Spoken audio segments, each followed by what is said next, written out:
Podcasting from Astor Place, New York City, New York. This is the Brooklyn Baritone Podcast.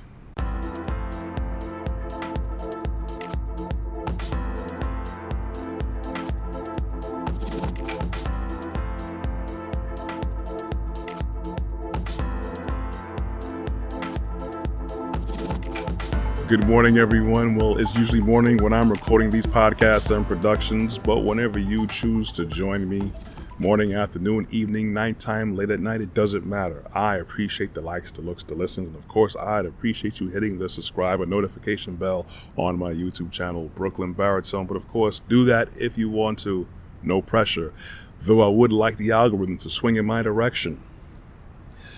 We rarely think about the collateral damage that anxiety causes, because there's definitely damage and pieces to be swept up and put back together if things can be put back together, because we had what people call knee-jerk reactions to many situations in our lives.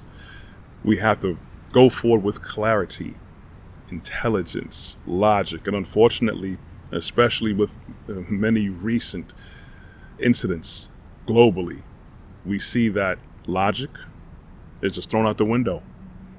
We follow the crowd because we feel it's the safety that is consistently promoted and broadcast to us. It's like me knowing I'm going to be hungry when I go to work tomorrow and not preparing. I just jump up like, oh, I got to hurry up and go to work and fly out the door. I'm not making sure, do I have my debit card?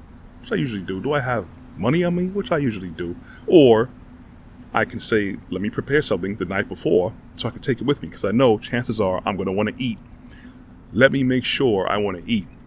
Let me not let that knee-jerk reaction to pop up and fly out the door just to get to work on time cause me to not eat. You know, that's not really a major problem, but it's just one very small instance of panic and anxiety ruining things in the future, because what you do now affects the future.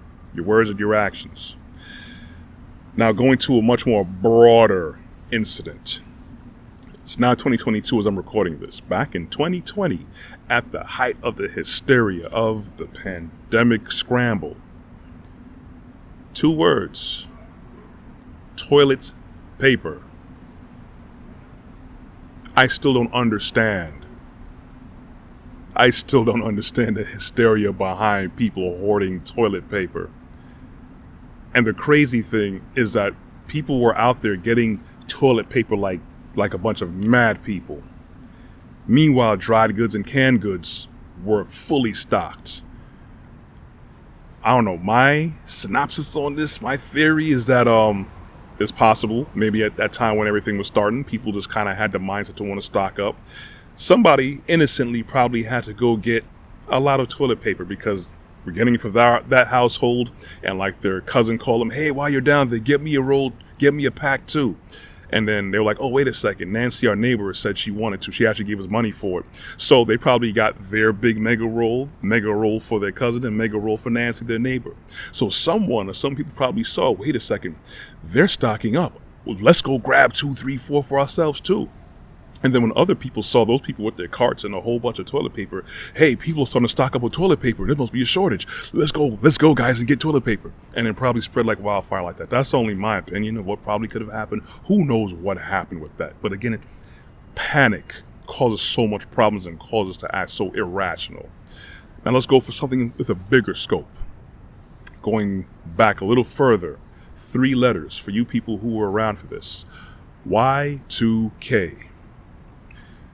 Now, for everyone who knew about this, Y2K, it was advertised and it was a social thing where so much people thought that the world was going to come at a cataclysmic, catastrophic end.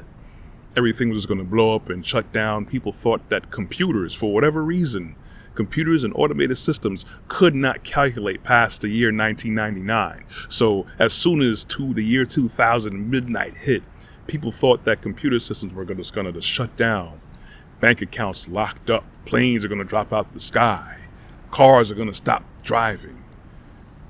I mean, people, these are computers. It's just another set of numbers for these devices. Just to have a little bit more insight, The amount of money that was used up, basically wasted as a response for remediation or to prep for Y2K was around 100 to probably $600 billion. That's a lot of blasted money that people used to scramble around because they thought year 2000 was it. People don't use rationale. People don't use logic. We could see that now with the response with so much things right now, how people run out because it's a scare behind it. We were not made in fear. That is a tactic of the adversary, man. You see the problems that we cause now, and then the problem is when so much people react with anxiety and fear and panic, it causes a stress for those people.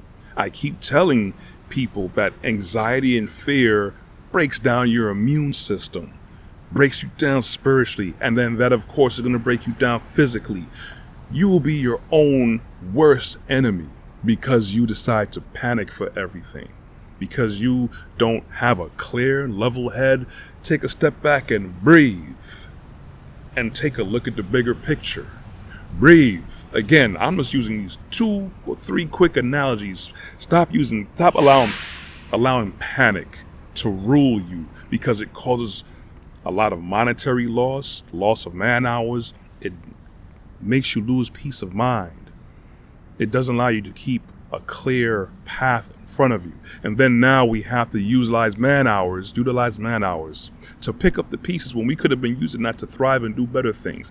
Keep a clear head.